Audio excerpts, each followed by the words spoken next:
আসসালামু আলাইকুম, তোমাদেরকে অনেক শুভেচ্ছা ফিএমআই ইউনিভার্সিটির পক্ষ থেকে। আমরা এখন করতেছি চ্যাপ্টার 3.E অর্থাৎ 3.5 স্ট্রেট লাইন। তো আমরা চ্যাপ্টার 3.E এর আগে দুইটা থিওরেম বা তিনটা থিওরেম অলরেডি শেষ করছি। আজকে আমরা একটা সরলরেখার সমীকরণের প্রতিপাদন দেখব।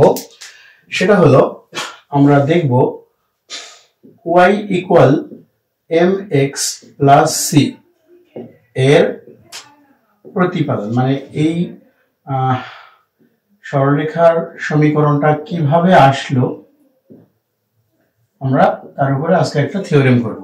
তাহলে আজকে আমাদের চিন্তা হলো y equal mx plus c।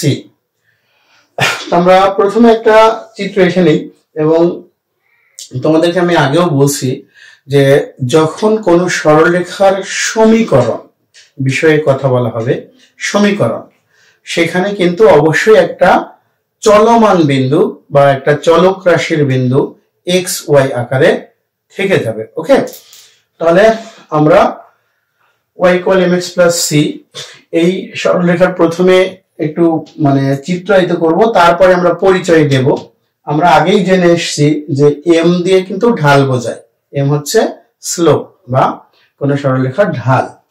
আমরা এখানে একটা চিত্রায়িত করার চেষ্টা করি।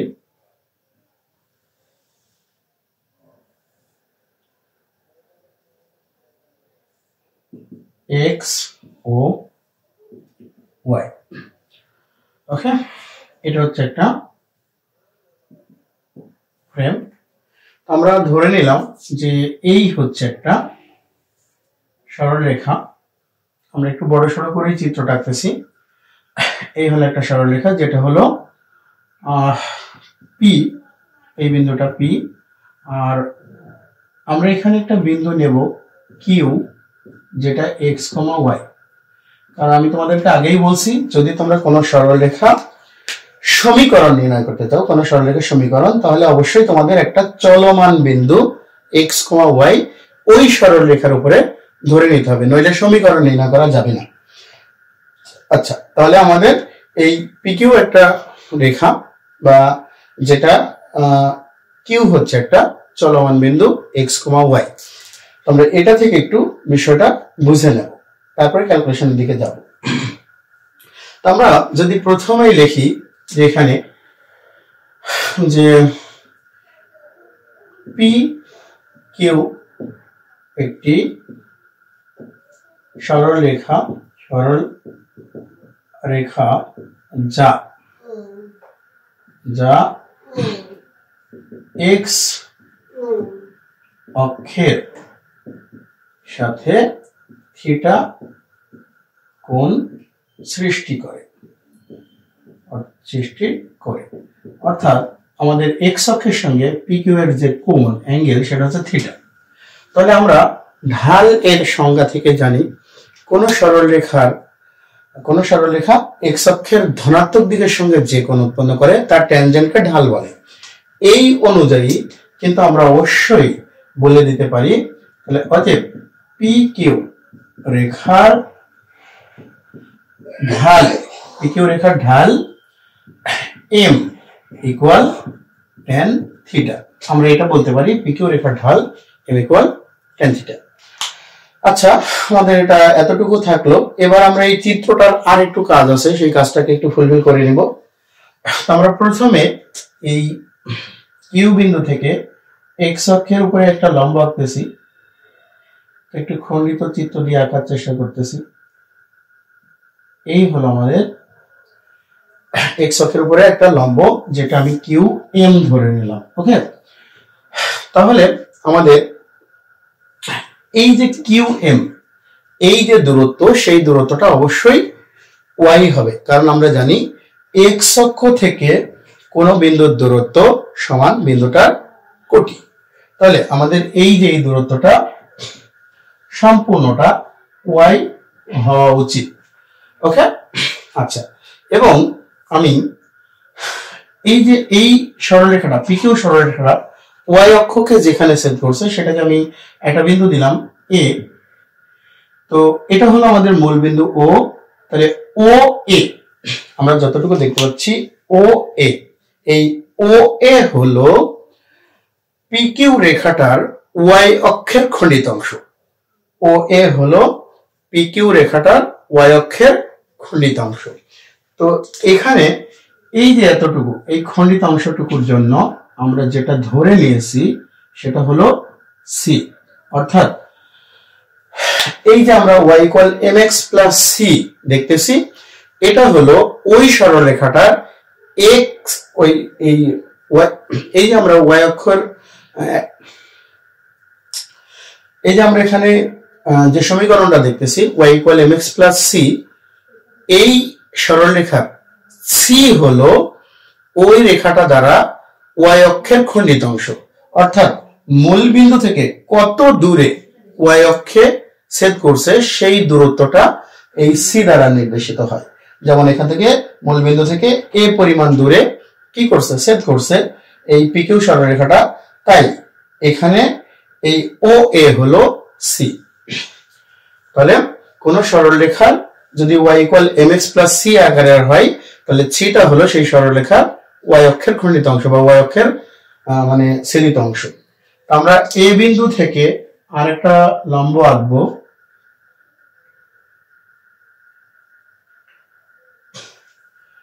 কিউ এম এর উপরে। এই বিন্দু থেকে আমি লম্ব আঁকলাম কিউ এম এর উপরে, যেটাকে আমি সি দিলাম।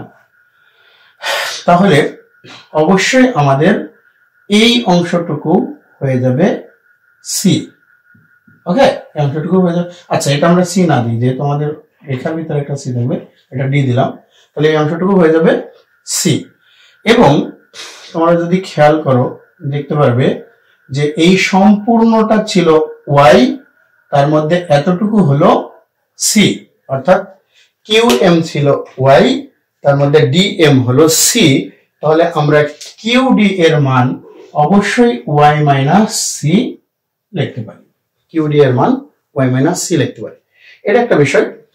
আর আমরা যদি এই দিক থেকে একটা রেখা টানতাম, যদি আমি এই দিক থেকে টানবো না রেখাটা, তাহলে এই ওয়াই অক্ষ থেকে কিউ বিন্দুর দূরত্ব হতো এক্স, সেটা আমরা এই দিকে দেব। তাহলে এই ও এম সমান আমাদের হচ্ছে এক্স এবং ও এম এডি, এই দুইটা পরস্পর সমানই হবে, এটাও হবে এক্স। আর যেহেতু কিউ এম এক্স অক্ষের উপর লম্ব আর এডি কিউ এম এর উপরে লম্ব, সুতরাং এডি অবশ্যই এক্স অক্ষের প্যারালাল স্ট্রেট লাইন। যদি এক্স অক্ষের প্যারালাল স্ট্রেট লাইন হয়, তাহলে আমাদের এই অ্যাঙ্গেলটাও হবে থিটা, অনুরূপ কোণের কারণে। তো আমরা মোটামুটি একটা চিত্র ফুলফিল করার চেষ্টা করলাম। তো এখান থেকে যারা বোঝো নাই তারা একটু সুন্দর করে খেয়াল করে দেখে নেবে। আমরা এখন পরবর্তী ক্যালকুলেশনের দিকে যাব এবং আমাদের টার্গেট হলো এ ডি কিউ, এই যে ত্রিভুজ আছে এই ত্রিভুজটার ভিতর দিয়ে ক্যালকুলেশনটাকে শেষ করা। তাহলে আমরা একটু এখানে আমাদের যে ডেটাগুলো আছে সেগুলো লিখে ফেলবো এখানে। আচ্ছা, ও এম সমান এডি, আমরা এদিক থেকে শুরু করলাম, সমান এক্স। ও এম সমান এডি সমান এক্স। আচ্ছা, এটা আমাদের একটু মুছে গেছে মনে হচ্ছে। আর আমাদের হচ্ছে কিউ এম সমান Y, Q M equal Y, ও এ এটা কিন্তু ওয়াই অক্ষের খণ্ডিত অংশ, তার সমান হচ্ছে ডিএম, ডিএম সমান সি। তাহলে আমরা একটু ক্যালকুলেশন ভিতরে দেখাই দিয়েছি, তাহলে এখানে লিখে ফেলছি অতএব কিউডি সমান ওয়াই মাইনাস সি। আচ্ছা, এই একটু আমরা ডেটা নিলাম। এখন আমরা আসছি triangle A Q D A. তাহলে triangle A Q D A, আমরা এ কিউ ডি এ কি পাচ্ছি যে এটা থিটা, তাহলে থিটা অ্যাঙ্গেলের সাপেক্ষে অবশ্যই আমাদের কিউডি হলো লম্ব, কারণ আমরা জানি যে নির্দেশিত কোণের বিপরীত বাহু সবসময় লম্ব আকারে কাজ করে ত্রিকোণমিতিক ফাংশনের ক্ষেত্রে। আচ্ছা, তাহলে আমরা লিখবো A Q D A tan theta equal লম্ব বাই ভূমি, যেখানে লম্বটা হচ্ছে কিউ ডি আর ভূমিটা হচ্ছে এ ডি। তো আমরা আগেই বের করে রেখে আসছি যে tan থিটাটাই হচ্ছে পি কিউ রেখার ঢাল। আর যেহেতু এই P A A Q P Q, এটা কিন্তু একই রেখা, তোমরা চিত্রে দেখতে পাবে যে পি এ রেখা, এ কিউ রেখা আর পি কিউ রেখা, এটা আসলে একই রেখা। তাই আমাদের এই পি কিউ রেখার ঢাল যেটা হবে, এ কিউ রেখার ঢালও সেই একই হবে, আবার এপি রেখার ঢালও একই হবে। হ্যাঁ, সেজন্য আমরা এখানে tan থিটার মান m বসাই দিব, m। তাহলে m ইকুয়াল কিউডি এর মান আমরা বের করে রাখছি already, y minus C by এডি এর মান x, তাহলে y minus C equal M X, finally y equal M X plus C. তাহলে এই হলো আমাদের y equal M X plus C এর মোটামুটি প্রতিপাদন ছিল। তো আমরা এখানে আরেকটু পরিচয় নিয়ে নেব। আগেই আমি বলেছি কোন সরলরেখার সমীকরণ কথাটা বললেই আমাদের x এবং y চলক রাশি হিসেবে থেকে যাবে।